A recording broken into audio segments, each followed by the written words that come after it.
Тәспінің пайда болуы. Ыдырыс пайғамбар ілім-білімге құштар еді. Бір күні Құдайға жалбарынып, «О жасаған, менің көкірек көзімді аша көр. Сенің ілім дарияңа сүңгігім келеді» деді. Тәңірісі, «Менің көркем есімдерімді күніне 70 000 мәрте айт» деп бұйырды. Ыдырыс, «Уа Тәңірім, 70 000 мәрте айтқанымды қалай санаймын? Саннан жаңылып қара бассам қайтемін» деп уайымдады. Сол сәтте Тәңірі тағала өзінің 99 есімінен доп-домалақ маржан тастарды түйді. Иманды жіп кейпінде жасап, маржан тастардың ортасынан өткізіп байлады. Жіптің байланған түйініне калима шахадаттың мөрін қойды. Осылайша тәспі пайда болды. Тәспіні Ыдырыс пайғамбарға түсірді. Ол содан бастап әр күні сахар тұрып, Алланың есімдерін тәспімен аударып 70 000 мәрте мадақ айтады екен. Бозқаланы салу. Бірде Ыдырыс ел аралап жүріп, қу Медиен далаға аялдады. Түнде Жебірейіл бастаған бір топ періштені көрді. Олар Тәңірді ұлықтап, ұлы даланы нұрға бөлеп, зікір айтып отыр екен. Ыдырыс қосыла кетті. Зікір аяқталып, бата жасалды. Ыдырыс, «Ау досым, Жебірейіл, мұнда қайдан жүрсің?» деп сұрады. «Әлем жаралып, су аққалы осы мекенге келіп зікір айтып, құлшылық қыламыз» деді ол. «Құлшылыққа сонша құмар қылатындай бұл жердің не қасиеті бар?» Мұны Тәңір әлемінде Мәдина әл-Байза немесе Бозқала деп атайды. Бұл мекенде адам ата намаз оқыған, тілегі қабыл болып құттарыған киелі жердің бірі. Сайрамнан Құдайдың достары көп шығады. Мұнда 70 бас намаз оқылса, 70 жылдық құлшылықпен тең. Тәңірдің дидарын талап қылған шын ғашықтар мекені. Түркінің пірі Әзірет Сұлтан да осы өңірде дүние есігін ашады деді Жебірейіл. Әзірет Сұлтанның атын естігенде Ыдырыс таң қалады. «Тәңірі сүйетіндей не қылығы бар?» деп сұрады. Айрықша екі қасиеті болады. Бірі, Тәңірдің есімін хикметке қосып сан мақамда зікір айтады. Көмекейіне пештің жасыл құсы ұялайды. Зікір айтқанда 18 000 ғаламды тербетеді.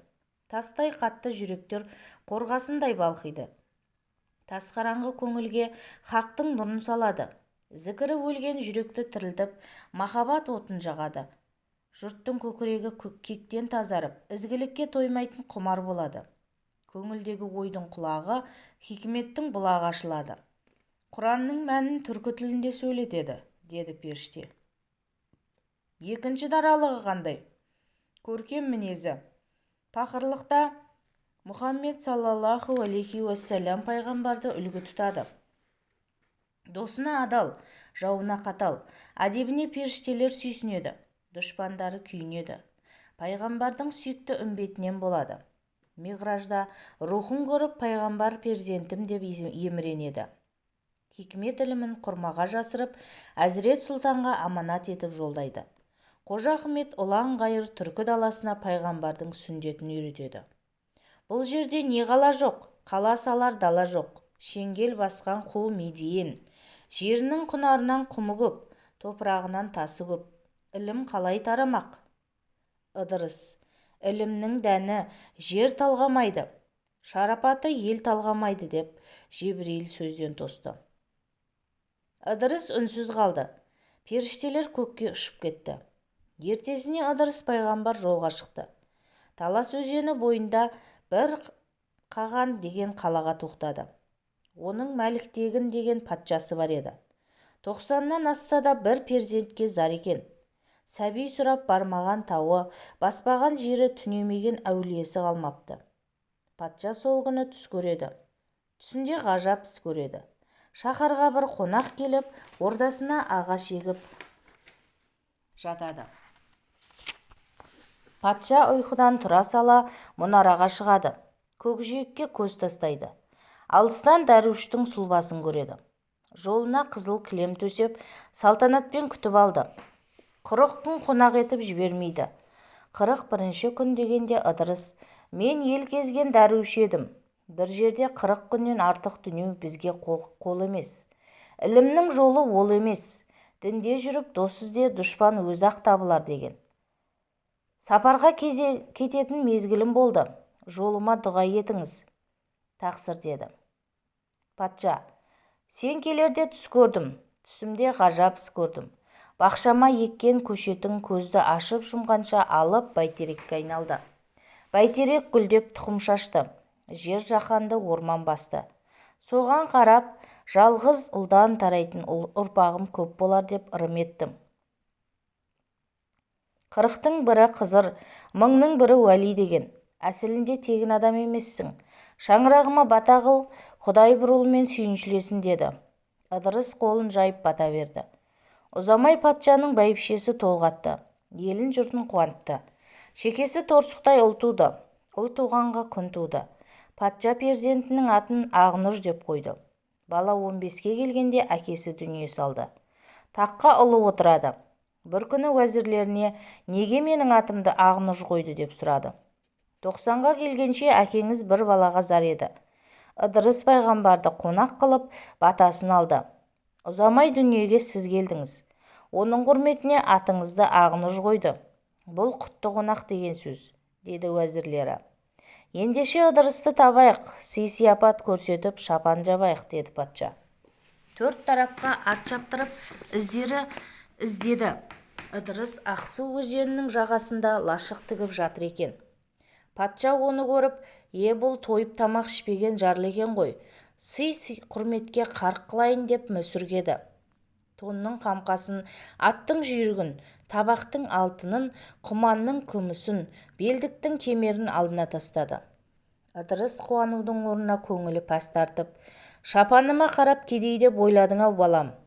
Бұл жұртық шапанның ішіне 18 000 ғаламның байлығы сыйып жатыр. Ол қазынаны көкірек көзі барлар ғана көреді. Нағыз байлық тыста емес, іште болады. Іштегі байлық тасиды, сырттағы байлық тоналады. Мал бір жұттық, алтын, күміс ұры шақырады. Елі байдың өзі бай деген. Ең бірінші жұртым тоқ болсын. Ауылда болса ауызға тиеді, елде болса ерінге тиеді. Халқым тоқ болса мен аш қалмаспын. Мені қуантқың келсе, осы жерге қала салып бер, деді. Патша пайғамбарды мүсіркегеніне ұялып, қалай аяқталарын білмей тұр еді. Дегеніңіз болсын, деді.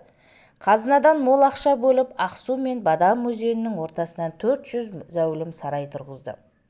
Оны қоршап қамал салды. 4 тарапына 4 қақпа орнатты. Әр қақпаға 6 қабат қарауыл мұнара соқты. Әр 100 үйден соң құдық қаздырды. Қамал әп-сәтте үлкен шаһарға айналып шыға келді. Ыдырыс оған Сайрам деп ат қойды. Сайрам деген тасты, тастақты жер дегенді білдіреді. Ыдырыстың айласы. Бір күні Тәңірісі періштелерге Ыдырыстан асқан білімді жоқ деп мақтады. Періштелер Ыдырысты Алланың рұқсатымен қонаққа шақырып сынамақ болды. Сұхбат үстінде Ыдырыс Әзірейілге: жан тапсырып көргім келеді. Жанымды алып қайта салшы. Өлім халім бастан кешіп көрейін, деді. Әзірейіл Ыдырыстың жанын табанынан тартып, мұрнынан суырғанда Ыдырыстың жан даусы шықты. Жанын қайта кіргізгенде жан шіркін тәтті екен, қатты қиналдым. Адамның өлімнен не үшін қорқатынын енді түсіндім. Ысырапыл сүр үрлегенде дүние астан-кестең болады екен, сол құдіретті көргім келеді. Сүр үрлерші, деді Ысырапылға. Құдай досының көңілін қимай ол кернейін тартты. Керней тартқанда Ыдырыстың зәр есі қалмады. Сүрдің даусы зәрлі екен. Айбатынан 18 000 ғалам дірілдеді. Зәрем зәр түбіне кетті. Енді қыл көпірден өтіп, 7 тозақты көргім келеді, деді. Мәкайыл оны қыл көпірден алып өтіп, тозақты көрсетеді. Тамұқтағы сұмдықты көріп, жаны шошиды. Тозақ қорқынышты екен. Алла пендесін тозаққа тастаудан сақтасын. Енді жұмақты аралап көрейін деп Жебірейілге қолқа салды. Ол да Құдай досының көңілін қимай келісіп: жарайды, бірақ шартым бар. Пейішке кірген адам қайтып шыққысы келмейді. Қайта шығам деп уәдеңді бер, деді. Ыдырыс сөз берді. Жебірейіл оны ертіп жұмақтың 8 қабатын түгел аралатып көрсетті. Ыдырыс сәмбі талдың жанына келгенде бір кебісін әдейі ұмыт қалдырды. Аралап болған соң жұмақтан шықты. Пейіштен ұзай бергенде: жаннатта бір кебісім қалып қойды. тез барып алып келейін деп Жебірейілден рұқсат сұрады. Жебірейіл: жарайды, тез кел, деді. Пайғамбар сол кеткеннен мол кетті. Кешіккен сайын Жебірейіл мазасызданып тұрды. Шыдамы таусылып, Ыдырысты іздеп қайта кірді. Қараса, пайғамбар әлгі сәмбі талдың саясында дамылдап жатыр екен. «Әй, Ыдырыс, бұл не жатыс? Мен сені күтіп тұрмын ғой, шық сыртқа», деді. Пайғамбар таңданып: «Шыққаны қалай? Жұмаққа бір кірген адам қайта шықпайды деп өзің айттың ғой», деді. «Иә, бірақ сен қайта шығамын деп уәде бергенсің. Мен уәдемде тұрып пейіштен шықтым. Екіншісінде кебісімді алу үшін кірдім. Ол кезде уәде бергенім жоқ. Адам жұмаққа кіру үшін алдымен өліп қайта тірілуі керек. Оны білемін. Әлгінде Әзірейіл жанымды алғанда бір өліп тірілгенмін. Адам қайта тірілу үшін қиямет болуы керек. Әлгінде Ысырапыл сүр үрледі. Мен қияметтің даусын естідім ғой», деді. Сөзден жеңіліп бара жатқан Жебірейіл сасқалақтап: «Жұмаққа кірер алдын қыл көпірден өту керек», деді. Ыдырыс: «Мәкәйілмен бірге қыл көпірден өтіп тозақты аралап шыққаным есіңнен шығып кетті ме?» деп сұрады. Періште сөзден жеңілді. Сонда Алла: «Әй Жебірейіл, сөз тапқанға қолқа жоқ. Оны білімді деп айттым ғой сендерге». Ыдырыс айласын асырды. Енді оның жұмақта мәңгі бақи қалуына рұқсат бердім. Ыдырыс содан бері пейіште екен. Бірақ пейіште жұмақтың ең ғажайып сарайларына кіре алмайды екен. Періштелер ол жаққа өтуге рұқсат жоқ деп Ыдырысты жібермейді.